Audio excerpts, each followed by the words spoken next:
Sound the alarms! Everyone, get into your stations! Prepare for battle! It looks like Anime is getting himself into hot water again! Oh god, what is it this time? It looks like he's about to make another controversial video on his YouTube channel that might spark a few angry comments! Oh god, what the hell is he thinking, damn it! Look out!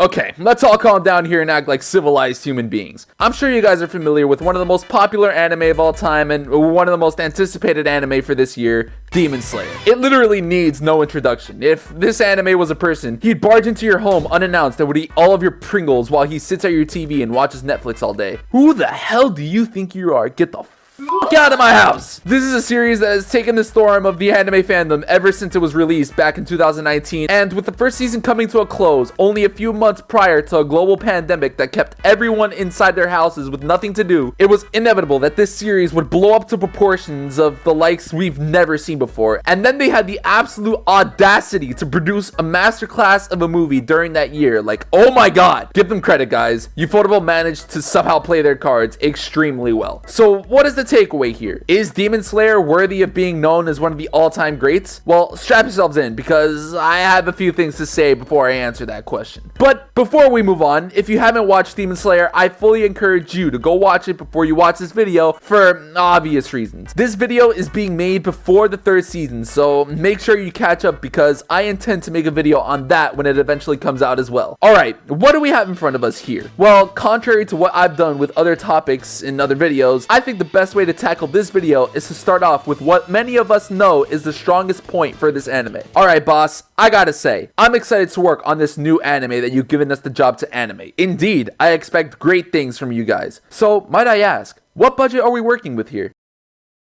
Yes, I seriously want to know what the animators at Ufotable are on when making this show, because there's literally no way this kind of animation can be made while in your right mind. I mean, I felt like I was on the verge of slipping in my own world from just watching it, let alone having the job to animate it. I'm just gonna say it right now. Demon Slayer has the best animation in the business, and there is no doubting it. Like, it's not even close. It's so unmatched that every other anime is forced to aspire to become second. They have to settle for silver because gold has a clear owner, and I don't see it getting taken over anytime soon. It's just that good. So what do you get when you have the best animation and on top of that add a phenomenal story to it? Ladies and gentlemen, you get something called the Mugen Train. So what were the ingredients that went into making this movie? Sugar, spice, and everything nice.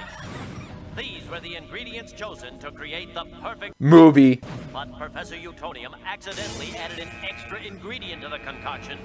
A donut. I've watched a few notable movies in my anime journey as of right now, like Your Name, Dragon Ball Super, Super Broly, Jujutsu Kaisen Zero, and a few others. But I still, to this day, haven't seen a movie like the Mugen Train. It is, with a difference, the best anime movie I've seen so far. And what's crazy is that it didn't even hit me that way the first time I watched it. My first time watching the movie wasn't filled with too many big emotions. For some reason, when I was watching it and when I finished it, all I could think was that this movie was just okay. But if I could go back to the time while I was watching this movie, I would have slapped myself so hard that I would have landed in Japan. And while I was there, I would have made myself apologize to the great people that made this movie. Because this movie is an absolute masterpiece. And I realized this when I decided to watch the rerun of this movie that was included with the second season. After watching it a second time, I started noticing details that I overlooked at my first run through. Things like the huge sacrifice that Tanjiro had to make by letting his fallen family go in order to get out of the dream he was in and move forward. Or how the state of desperation the kids on the train were in that cloaked their true selves from the world. But the thing that I can't believe I overlooked the most, and I still can't believe that I did, was that this movie showcased one of my favorite characters in all of anime, Kyojuro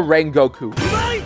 If you looked at my other videos, then you may have noticed that Rengoku is in my top 10 favorite characters of all time. This man is the living embodiment of living life to the fullest no matter what anyone thinks of you. Even if you are told you can't do it or that you are worthless, find a way to make yourself great enough so that when you die, you can leave something behind that will be passed on forever. And what did Rengoku leave behind? A message that everyone, including the viewers, will play in their minds on repeat as long as we live. Set your heart ablaze. Be someone that can live life to the fullest. Someone that can appreciate the things they have and live with a smile on their face.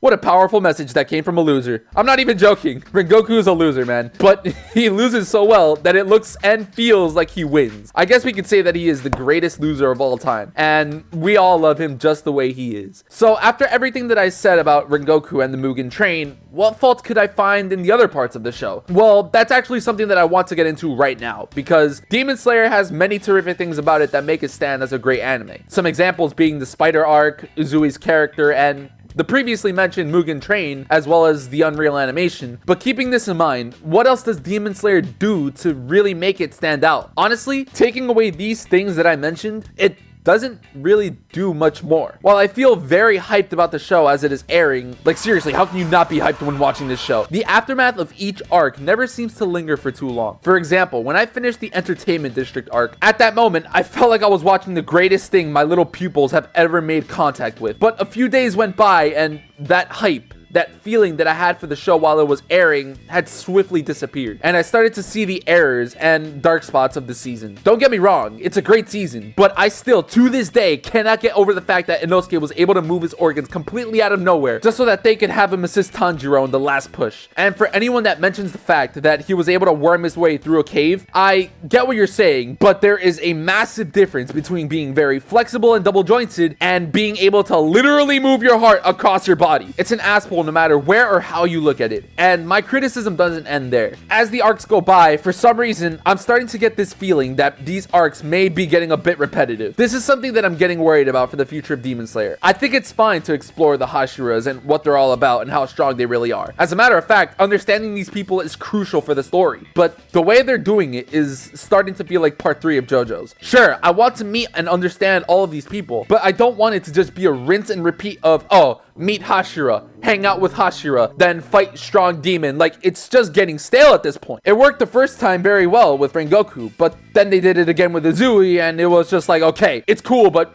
we get it. But now it all points to them doing it a fucking third time. Please, Demon Slayer, I don't want you to get boring on me, because I genuinely do like you, but for all of our sakes, change it up a bit for the next season, please. And to give my final thoughts and wrap up everything that I've talked about in a bit more of a TLDR way, I want to say that while I do really enjoy this show, and while I want to say that it is one of the greats, I can't with good conscience say that it is. But I still do recommend people to this show because, well, if we're gonna be honest, it's a very easy show to get into. I mean, the first episode will get anybody hooked, let's be honest. But setting aside all of that, I'd like to end the video here. Thank you guys for watching the video. Let me know down below if you like Demon Slayer and if you're excited for the new season. Also, thank you for the like, thank you for the view, and thank you for your sweet, sweet subscription, baby. Anyway, peace out, you weirdos.